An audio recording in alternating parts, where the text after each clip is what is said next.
vamos a iniciar estas dos últimas sesiones de este primer módulo. Ya hemos avanzado durante lo que es todo este tema o esta serie de enseñanzas que hablan sobre nuestra doctrina básica, nuestra doctrina fundamental, en qué creemos. Y hoy cerramos con estas dos enseñanzas. Una de ellas es la resurrección de los muertos y el juicio eterno es la segunda.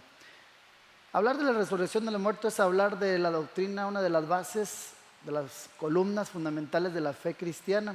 Nosotros como cristianos creemos en la salvación, creemos que Jesús vino, que murió y que resucitó. Entonces la resurrección de los muertos es una de las doctrinas cardinales de la fe cristiana.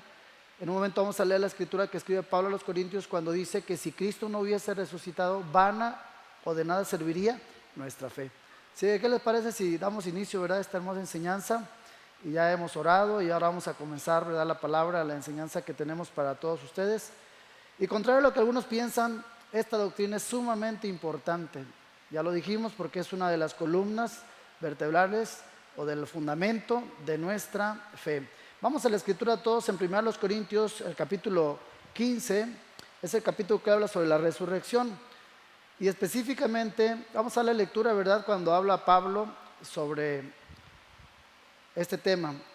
Y dice la Sagrada Escritura, si ustedes van conmigo al versículo 20 del capítulo 15, dice la palabra de Dios: mas ahora Cristo ha resucitado de los muertos, primicias de los que durmieron es hecho. Porque por cuanto la muerte entró por un hombre, dice, también por un hombre la resurrección de los muertos, dice la Escritura. Y ese primer hombre pues es Adán, ¿verdad? Por él se introdujo la muerte, pero por Cristo se introduce la vida. Dice, así como en Adán todos mueren, también en Cristo todos serán vivificados, pero cada uno en su debido orden. Cristo las primicias, luego los que son de Cristo en su venida, y luego al fin, cuando entregue el reino al Dios y Padre, cuando haya suprimido todo dominio y toda autoridad y potencia. Dice, porque preciso es que Él reine hasta que haya puesto a todos sus enemigos debajo de sus pies. El verso 26 dice, y el postrer enemigo que ha de ser destruido es la muerte. Porque todas las cosas las sujetó debajo de sus pies, hablando de Dios el Padre para con su Hijo Jesús. Y cuando dice que todas las cosas han sido sujetadas a Él, claramente se exceptúa aquel que sujetó todas las cosas a Él, o sea, el Padre. Pero luego que todas las cosas, dice, le estén sujetas, entonces también el Hijo mismo se sujetará al que le sujetó todas las cosas, para que Dios el Padre sea todo en todos. Entonces vamos a ver específicamente estos dos versículos. Dice, mas ahora Cristo ha resucitado, primicias de los que durmieron es hecho. En la Biblia encontramos la palabra dormir, aquí se aplica a los que murieron.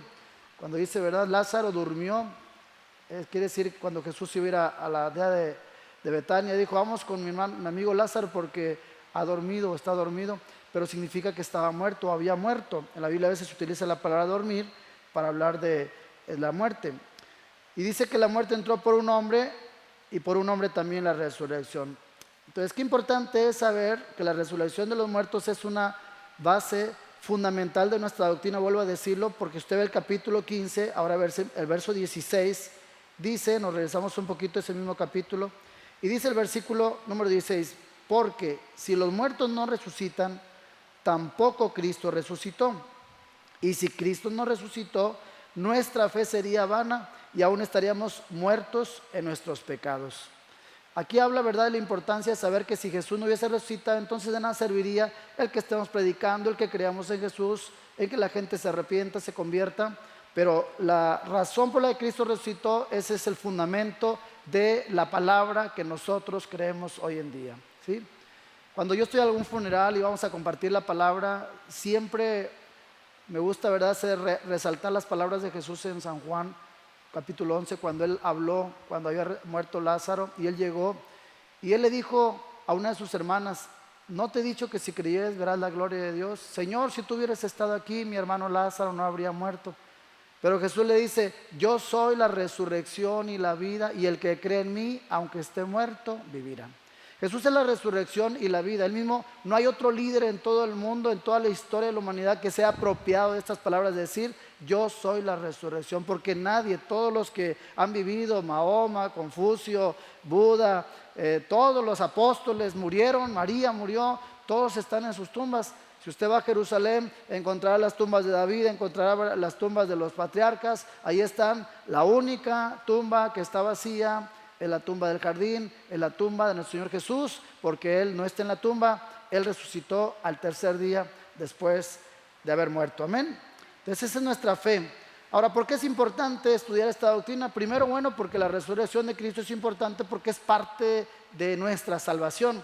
Romanos capítulo 10, verso 9 dice: con el corazón, que si confesares con tu boca que Jesús es el Señor y creyeres en tu corazón que Dios le levantó de los muertos, serás salvo. Es decir, una persona puede ser salva o perdonada en el momento que esa persona cree en Jesucristo, lo confiesa con su boca creyendo en Él, pero también que cree que Dios lo levantó de los muertos. Entonces, el hecho de que suceda la resurrección o creamos en la resurrección es un requisito para saber que somos una persona que hemos sido salvos o que hemos sido perdonados. Otra que es la esperanza del cristiano, como lo acabamos de decir hace un momento, Pablo escribiendo a los Romanos 8:23 dice: nosotros también gemimos dentro de nosotros mismos, dice Romanos 8:23, esperando la adopción y redención de nuestros cuerpos. Entonces es la esperanza de todo cristiano. Si usted me dice, bueno, ¿por qué vale la pena trabajar? ¿Por qué vale la pena sufrir? ¿Por qué vale la pena padecer por causa del Evangelio? ¿Por qué vale la pena tener ese grupo, ganar almas, cuidar a los perdidos? ¿Por qué vale la pena, verdad, pues traer a la gente al encuentro y que estudie el Instituto de Liderazgo como nosotros? ¿Por qué vale la pena? Bueno, porque es la esperanza de todos nosotros, que Cristo ha resucitado. Tenemos esa garantía que es lo que nos da el valor, la autoridad para poder seguir creyendo, para seguir predicando. Otra es que la resurrección es la meta de la vida cristiana. Todos nosotros vamos a morir un día. Y como vamos a morir, ¿qué es lo que nos motiva a vivir? El apóstol Pablo dijo: para mí el vivir es Cristo y el morir es ganancia. Para el creyente no hay pérdida, para el creyente siempre hay ganancia. Entonces ese es lo que nos motiva. ¿Cuál es nuestra visión? ¿Cuál es nuestra meta? La resurrección. El que un día, así como Cristo resucitó, también nosotros resucitaremos. Filipenses 3:11 dice el apóstol Pablo, revela que su meta como cristiano es llegar a la resurrección entre los muertos. Él quería vivir como alguien que lo hubiera, fíjese bien, que ya hubiese resucitado entre los muertos. Pablo dice que él hubiera querido vivir esa experiencia. Otra razón fundamental de la resurrección, o por qué creemos en esto, es porque es una verdad que inspira santidad. El saber que un día Dios nos va a resucitar, eso nos debe de motivar para vivir en santidad.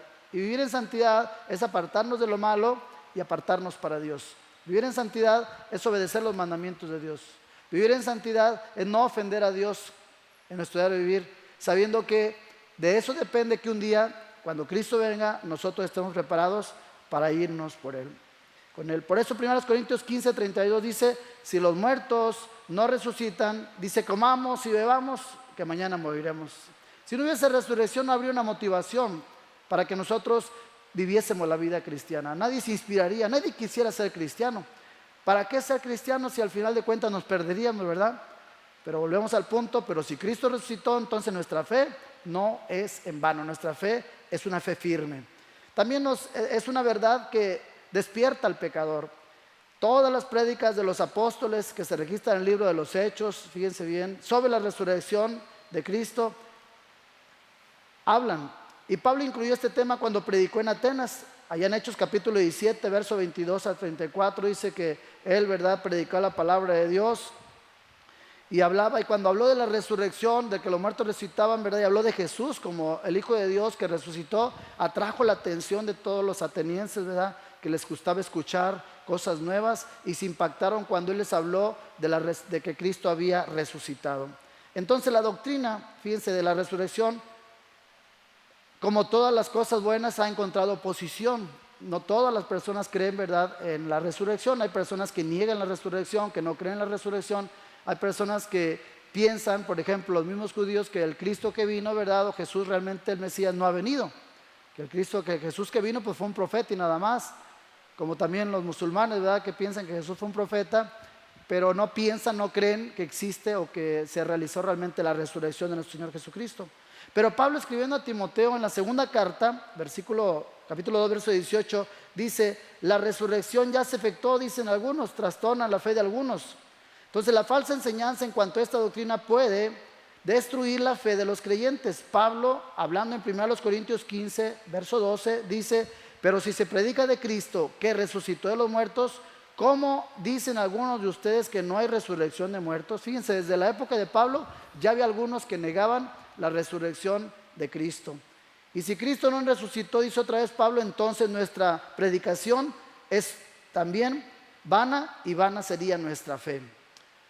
Más de una vez, Pablo, vamos a estar repitiendo esta escritura porque es el fundamento, repito.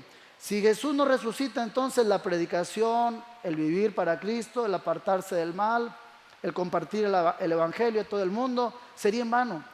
¿Qué es lo que motiva a hombres y mujeres misioneros ahora mismo estar en otras partes del mundo arriesgando su propia vida, como en los países musulmanes? ¿Qué es lo que motiva a misioneros amigos nuestros que están allá en África, que están allá en la India, que están en lugares hostiles, difíciles, dejar su familia, dejar su propia vida, sacrificar su vida para irse a vivir una vida a la aventura, por así decirlo, y predicar de Jesucristo, si no es la resurrección de Jesucristo, si no es en un Cristo vivo?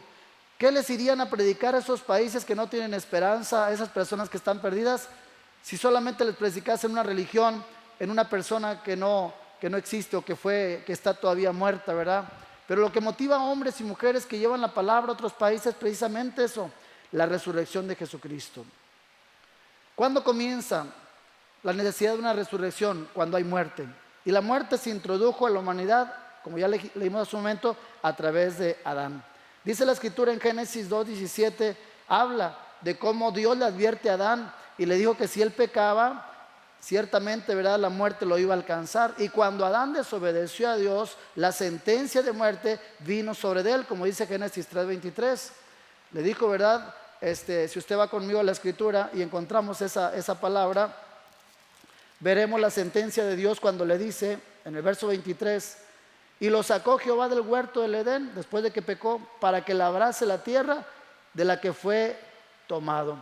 O sea, vino maldición sobre el hombre y vino maldición sobre la mujer. Con dolor darás luz a tus hijos. Y porque ellos pecaron, y como dice la escritura en Romanos, y por cuanto han pecado, están destituidos de la gloria de Dios. Y la muerte es universal, o sea, por cuanto un hombre peca, la muerte pasa a todos los hombres, por cuanto todos somos pecadores. Dios creó a Adán y Eva para que viviesen en el Edén, para que lo labraran, para que lo guardaran, para que ellos fueran administradores cuando les dijo sojuzgar la tierra, dominarla. Pero cuando Adán y Eva pecaron, desobedecieron a Dios, entonces ellos fueron expulsados de ese mismo huerto, ¿verdad?, del paraíso. Y entonces ellos con sudor trabajarás por tu propia subsistencia, tu alimento, le dijo a Adán, ¿verdad? Y entonces el hombre conoció lo que era la separación de Dios, porque pecado aparta, nos separa de Dios. Y conoció también la misma muerte, porque Adán y Eva murieron. Y después la muerte pasa a sus descendientes. Todos conocemos la historia de Caín y Abel y cómo ellos, ¿verdad? Ahí aquel hermano envidió, ¿verdad?, al otro, y vino la muerte. El pecado pasó, como dice Romanos 5:12, a todos los muertos y por todos los hombres, y por consecuencia la corrupción del cuerpo. Como dice la escritura, ¿verdad?, ahí mismo en Génesis capítulo 3, versículo 19, dice: con el sudor de tu rostro comerás el pan hasta que vuelvas a la tierra, porque de ella fuiste tomado, pues polvo eres y al polvo volverás. Fíjense cómo está la sentencia, la corrupción. El hombre es corruptible, por eso Pablo más adelante vamos a ver otra escritura que habla de la resurrección, que lo corruptible, o sea el cuerpo, que es polvo, se vestirá un día de incorrupción. Y Cristo nos redimió precisamente con su sangre, con su sacrificio, de esa condición de pecado, de esa condición de corrupción, de esa condición de desobediencia y de separación de Dios. Por eso Gálatas 3:13 habla de la obra de Cristo cuando Él nos redimió, fíjense bien, al hombre de todo, en todo su ser. No solamente lo redime, ¿verdad?, el cuerpo, sino que dice que redimió su espíritu, su alma y su cuerpo. Si va conmigo a Gálatas capítulo 3, versículo 13, dice la Sagrada Escritura: Cristo nos redimió de la maldición de la ley, hecho por nosotros maldición, porque está escrito: maldito todo el que es colgado en un madero. Entonces Jesús absorbió en su cuerpo fue imputado, ¿verdad?, nuestro pecado, y por ese sacrificio Jesucristo nos redime, nuestro espíritu, todo nuestro ser, espíritu, alma y cuerpo. Ahora, ¿para quién es la resurrección? Para todo ser humano, ¿sí? Este término tiene un significado diferente al de la muerte. La resurrección se refiere a la reconstitución, fíjense bien, sobrenatural del cuerpo corruptible, humano, físico, que está en la tumba, que muere, y que un día en un futuro ese cuerpo saldrá, ¿verdad?, de una manera incorruptible. Ahorita vamos a ver un poquito más sobre eso. Encontramos muchas escrituras que nos hablan al respecto. Cuando Dios nos hizo a nosotros, Él tenía todo diseñado de antemano, fíjense bien.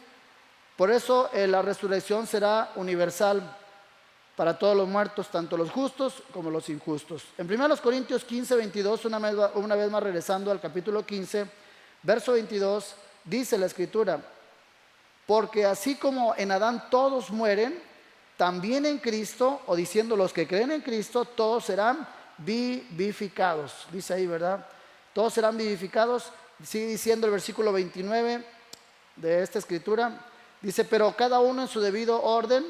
Dice, primero Cristo en las primicias, verso 23, perdón, luego los que son de Cristo en su venida, y al fin, cuando entrega el reino a Dios y Padre, cuando haya suprimido todo dominio y toda autoridad y potencia. Entonces, primero Cristo resucita, ya resucitó, y después con Cristo, por eso dice que Cristo fue las primicias, o sea, el primero que resucitó. Y luego todos los que creen en Cristo, un día también resucitarán, ¿sí? Unos saldrán para vida eterna, otros para vergüenza eterna, como dice la escritura en San Juan capítulo 5, versículo 28. Si usted va a la escritura conmigo, en San Juan capítulo 5, verso 28 dice, no se maravillen de esto, porque vendrá la hora cuando todos los que están en los sepulcros, fíjense, todos dice, oirán su voz, la voz de Dios, y los que hicieron lo bueno saldrán a resurrección de vida, dice el versículo 29 de Juan 5, y los que hicieron lo malo saldrán a resurrección de condenación. Entonces, ¿cómo sucede el momento de la resurrección? Hace poco estábamos un grupo de amigos por ahí, de repente unas personas que no son creyentes decía, pero ¿cómo hace la resurrección? Y si la persona murió y está el polvo, dice, entonces ¿qué es lo que queda? Hay una filosofía, una creencia, ¿verdad? Algunos cristianos que dicen que cuando la persona muere, ¿verdad?, su alma queda ahí con él en la tumba, o el espíritu, ¿verdad? Y no, realmente cuando dice la Biblia dice que queda establecido que el hombre muere una sola vez y después viene el juicio.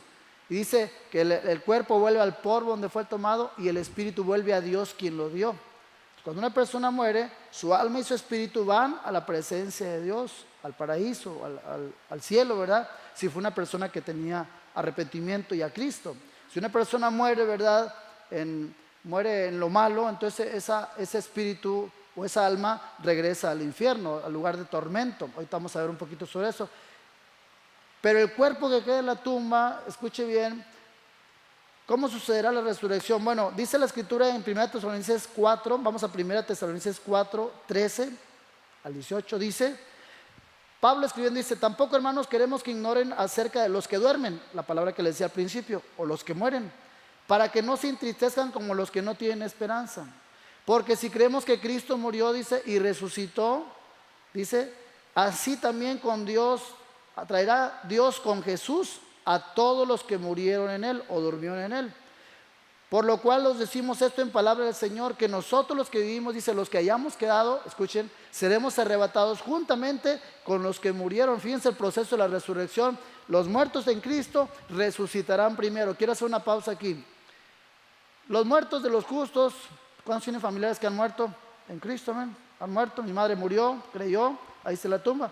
Bueno, cuando sucede el arrebatamiento dice que se escuchaba la voz del arcángel como voz de trompeta, la voz del Señor a través del arcángel, y los muertos en Cristo resucitarán primero. ¿Qué proceso? El espíritu y el alma que está con Dios va a venir, el Espíritu Santo lo va a traer, y donde está el polvo, lo que quedó, va a ser una transformación, una reconstitución de ese cuerpo que estaba en la tumba, y va a salir un cuerpo glorificado. Eso es lo que dice, los muertos en Cristo resucitarán primero. Los panteones, ¿verdad? En los panteones, el mar entregó sus muertos, o sea, en diferente donde haya muerto la persona, dice que ahí va a venir el alma y el espíritu y van a reconstruir aquel cuerpo y va a salir un cuerpo glorificado. Y el momento que los muertos en Cristo están resucitando, luego nosotros, dice, los que vivimos, seremos arrebatados y transformados juntamente con ellos. Es decir, nosotros vivimos, los muertos en Cristo resucitan y al momento que estemos ahí, nosotros seremos arrebatados. La palabra arrebatamiento habla de algo que es tomado con violencia, algo que ha sido traspasado, el rapto de los creyentes o el arrebatamiento de los creyentes, como se conoce la doctrina, o la traslación de los creyentes hacia el cielo con Jesucristo. Entonces, el momento que los muertos resucitan, nosotros, el espíritu y el alma, fíjense, nuestro espíritu, nuestra alma y nuestro cuerpo, porque estaremos completos, espíritu, alma y cuerpo, va a ser transformado. Vamos a tener esa transformación. Aquellos serán reconstruidos, nosotros seremos transformados. En un abrir y cerrar de ojos, o sea, abremos y cerremos el ojo, estaremos, dice, juntamente con el Señor recibiremos en el aire al Señor. Los muertos en Cristo resucitando, nosotros siendo transformados y nos uniremos en el cielo y recibiremos a Jesús. La segunda venida de Cristo sucede en dos etapas. La primera es esta: cuando los muertos en Cristo resucitan, los creyentes que viven todavía son transformados, ambos reciben al Señor en el aire, suben al cielo a celebrar las bodas del Cordero, la unión de Cristo con su iglesia. Y entonces de acá abajo empieza lo que es la gran tribulación, tiempo de dolor, el tiempo era el que habla el profeta Daniel, tiempo de iniquidad, que aparece el anticristo, etcétera. Todos los que se quedan vienen a padecer en este sufrimiento o esa etapa de lo que se llama la gran tribulación. Pero nosotros en ese momento somos trasladados a donde realmente pertenecemos. ¿Cuántos pertenecen al cielo? Amén. Vamos a ir a ese lugar de gloria. Dice, seremos arrebatados juntamente con ellos para recibir al Señor en el aire, y así estaremos siempre. Me gusta esta parte: y así estaremos siempre con el Señor. De ese momento, hace un tiempo atrás estuve en la NASA y visité el lugar donde los astronautas, las cápsulas donde ellos fueron la primera vez al espacio, y diferentes cápsulas, y me llamó la atención cuando estaba dentro de una de ellas y están pasando la película de lo que los astronautas hacían justo donde nosotros estábamos parados, y están corriendo, ¿verdad?, alrededor de un círculo de la forma circular que tiene la nave, y lo estamos viendo en el video, y cómo ellos están flotando, ¿verdad?, y todo lo que hacen ahí, ¿verdad?, gravitando. Y me llamó la atención algo, que dice que cuando ellos van al espacio, ahí en ese momento entonces ellos no envejecen. Y me llamó la atención eso. Como en la Tierra gira sobre su propio eje y está sujeta a un espacio, a un tiempo. Pero en el espacio, ¿verdad?, según la teoría de ellos, dice que cuando las personas están allá, no envejecen, o sea, el tiempo está detenido. Ahora, ¿se imagina cuando nosotros seremos arrebatados y vayamos en las nubes con el Señor? Entonces, en ese momento comenzamos la vida eterna. Es cuando nosotros, ¿verdad?, el tiempo ya no existirá. En la eternidad con Dios no hay enfermedad, no hay dolor. El tiempo, ¿verdad?, es detenido, no existe el tiempo, vaya. Allá entramos del cronos, el tiempo que se mide terrenal, al kairos, al tiempo eterno de Dios, donde no hay medición de tiempo. Ahora, ¿con qué cuerpo resucitaremos? Bueno, se lo acabo de explicar, ¿verdad? Habla de, como dice Juan capítulo 21, verso 4 al 6. Dice la escritura que cuando Cristo resucitó, capítulo 21, dice, cuando ya iba amaneciendo se presentó Jesús en la playa, capítulo 21, verso 4, y se le presentó Jesús en la playa a los discípulos, y lo dice la escritura, y ellos no sabían que era Jesús, y se les acercó y les dijo, hijitos, ¿tienen algo de comer? Y le respondieron, no. Y él les dijo, echen la red a la derecha de la barca y hallaréis. Y entonces la echaron y ya no podía sacar por causa de la multitud de peces. Pero luego más adelante dice, el verso 9, y al descender a tierra vieron brasas puestas y un pez encima de ellas y pan. Y Jesús les dijo, traed de los peces que acabáis de pescar. Y entonces el verso 12 dice, vengan y coman. Y ninguno de los discípulos se atrevía a preguntarle, ¿tú quién eres?, sabiendo que era el Señor. Vino pues Jesús, tomó el pan, les dio, y así mismo del pescado. O sea, este es el cuerpo de Cristo resucitado. ¿Cómo es el cuerpo resucitado? Un cuerpo glorificado. La palabra es un cuerpo glorificado, cuando Cristo resucita. En estos días escuchaba precisamente esta narración. Cuando Cristo resucita, va María Magdalena al sepulcro, y el primer día de la semana, un domingo por la mañana, y dice que ve a Jesús resucitado y lo quiere tocar, y Jesús le dice, no me toques porque aún he subido a mi Padre y a tu Padre. O sea, su cuerpo estaba en ese proceso, ¿verdad?, de un cuerpo glorificado. No podía tocarlo todavía. Pero una vez que el cuerpo ha sido glorificado y es resucitado, es un cuerpo como el de Jesús. Si usted lee la Biblia, después de que Cristo resucitó, dice, estando la puerta cerrada, se apareció a los 11 y les dijo, paz a vosotros. Cuando dice estando la puerta cerrada, entonces habla de que Él se aparece. No, es un cuerpo, ¿verdad?, glorificado, un cuerpo después de la resurrección, es un cuerpo que puede traspasar los muros, aparecerse y desaparecer, ¿sí? Esa es la maravilla de lo que es lo que Jesús hizo cuando Él resucitó. Pues así seremos nosotros, fíjense, semejantes a ese cuerpo. Será levantado el cuerpo humano en el que vivíamos, como le expliqué hace un momento. Ahora, ¿cuáles son las características de un cuerpo glorificado o de un cuerpo resucitado? Primero, que es un cuerpo incorruptible, y ahí vienen algunas citas que ustedes van a dar una lectura detenidamente en sus hogares. Primero Corintios 15, 42 al 52. Ese capítulo lo tengo aquí y vamos a leer por lo menos esos versículos. Primero Corintios 15, verso 42. Dice: así también en la resurrección de los muertos, se siembra en corrupción, se resucita en incorrupción. Se siembra en deshonra, resucitará en gloria. Se siembra cuerpo animal, resucitará cuerpo espiritual. Hay un cuerpo animal, dice, y hay un cuerpo espiritual. Así también está escrito: fue hecho el primer hombre Adán, alma viviente, y el postrer Adán, espíritu vivificante. Dice la escritura, usted ve el versículo 52, 15:52, habla del tipo de cuerpo que seremos resucitados. Dice: en un momento, en un abrir y cerrar de ojos, a la final trompeta, porque se tocará la trompeta y los muertos serán resucitados. ¿Cómo dice ahí? Incorruptibles, ¿verdad? Un cuerpo que no se corrompe, que no se desgasta, que no se enferma, y nosotros seremos transformados. Fíjense, los que vivamos seremos transformados. Es necesario que esto corruptible se vista de incorrupción y que esto mortal se vista de inmortalidad. Amén. Ahora, los justos van a resucitar para irse con el Señor, pero también hay resurrección de impíos. En la próxima clase vamos a hablar sobre lo que es el juicio eterno, el juicio de los creyentes y el juicio de los incrédulos. Pero por lo pronto en Juan 5:28 dice: Jesús le dijo: todos los que están en los sepulcros oirán su voz. Los que hicieron lo malo, dice, los que hicieron lo bueno saldrán a resurrección de vida, y los que hicieron lo malo a resurrección de condenación. Es decir, los impíos tienen un destino, y ese destino es el infierno y posteriormente el lago de fuego. El destino de los que no creen en Jesús, ese es el lugar. Es un lugar de tormento eterno. Mateo 16, 18 lo dice.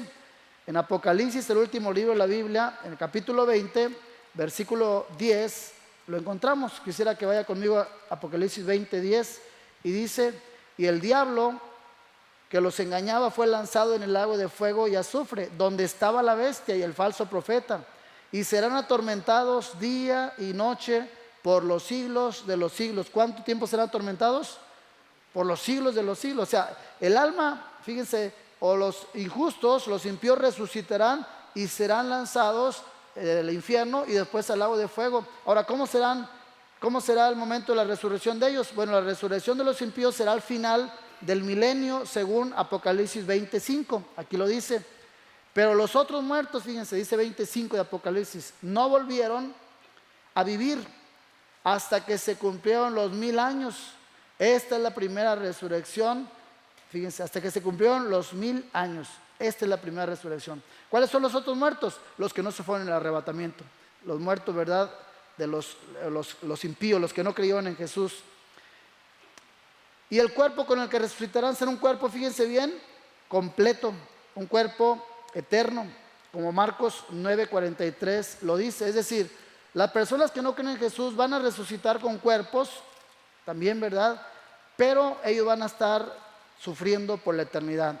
Marcos 9:43, si vamos a la escritura, dice la escritura: y si tu mano te fuera ocasión de caer, córtala. Mejor es entrar en la vida manco que teniendo dos manos ir al infierno, al fuego que no puede ser apagado. Entonces quiere decir que al infierno se va a ir, ¿verdad?, con el cuerpo, donde el gusano de ellos no muere y el fuego nunca se apaga. Mira, aquí está la descripción de ese lugar de tormento.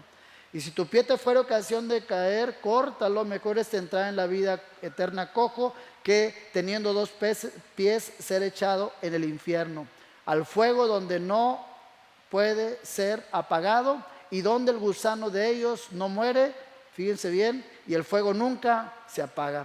Y si tu ojo te es ocasión de caer, córtalo, sácalo. Mejor es entrar en el reino de Dios con un ojo que teniendo dos ojos ser echado en el infierno. Otra vez otra descripción, donde el gusano no muere y el fuego nunca se apaga. ¿Se fija? Entonces Entonces aquí describe, claro que aquí se refiere a, cuando dice corta eso, se refiere a no cortar el miembro de nuestro cuerpo, sino cortar ese mal hábito que nos está apartando de Dios. Pero habla de cómo es el infierno. Dice que es un lugar de tormento, es un lugar de fuego, nunca se apaga, gusano nunca muere. Y las personas que resuciten y sean llevadas a ese lugar o lanzadas a ese lugar, fíjese, su único propósito será para sufrir castigo eterno en el lago de fuego, es el infierno y después el lago de fuego, por la eternidad. Mientras los creyentes, los que creyeron en Jesús, los que les recibieron en su corazón, los que vivieron una vida apartada para Él, los que cumplieron su voluntad, los que fueron y hicieron su mandato de hacer discípulos, estarán en el cielo celebrando la unión con Cristo, con su iglesia, recibiendo galardones, como vamos a ver en la próxima enseñanza. Los impíos o los que no creyeron en Jesús, que no quisieron recibir a Jesús, que no quisieron nada con Jesús, van a estar por la eternidad. Unos con cuerpos incorruptibles en el cielo, otros con cuerpos conscientes en el infierno, sintiendo las llamas que nunca se apagan, los gusanos que nunca se mueren, fíjese bien, y siendo atormentados por los siglos de los siglos. Nunca jamás saldrá nadie de ese lugar de tormento. Así que esto nos debe de motivar para amar más a Dios, para ser mejores creyentes, ¿no le parece?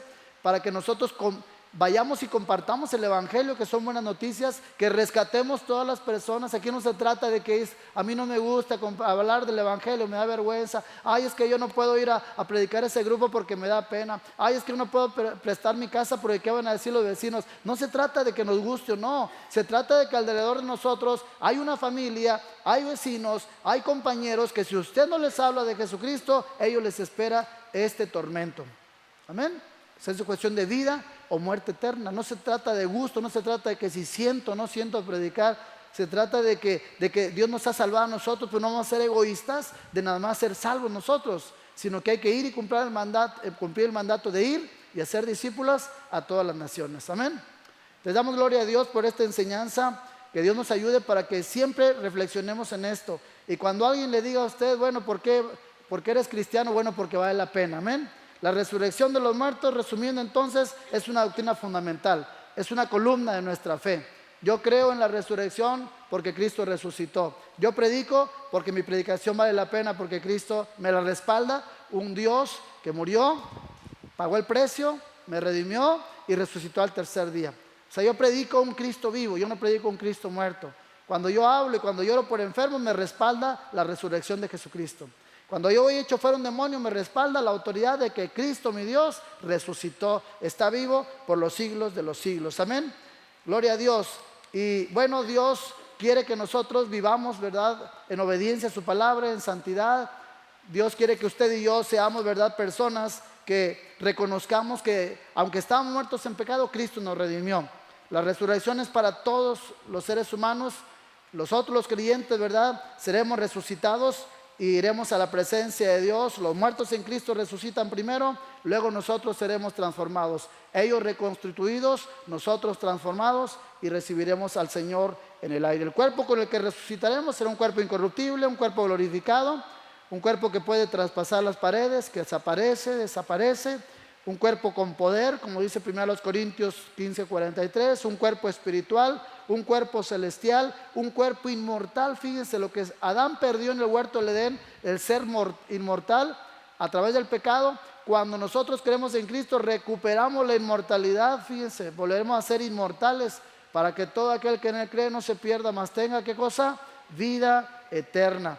Y un cuerpo que tiene carne y hueso como el de Cristo cuando resucitó. Toca mi mano, mete tu mano aquí, le dijo a Tomás, que un cuerpo no tiene, ¿verdad?, un espíritu no tiene cuerpo como ves que yo tengo. El cuerpo de Cristo cuando resucitó era un cuerpo, ¿verdad?, como el nuestro, pero glorificado.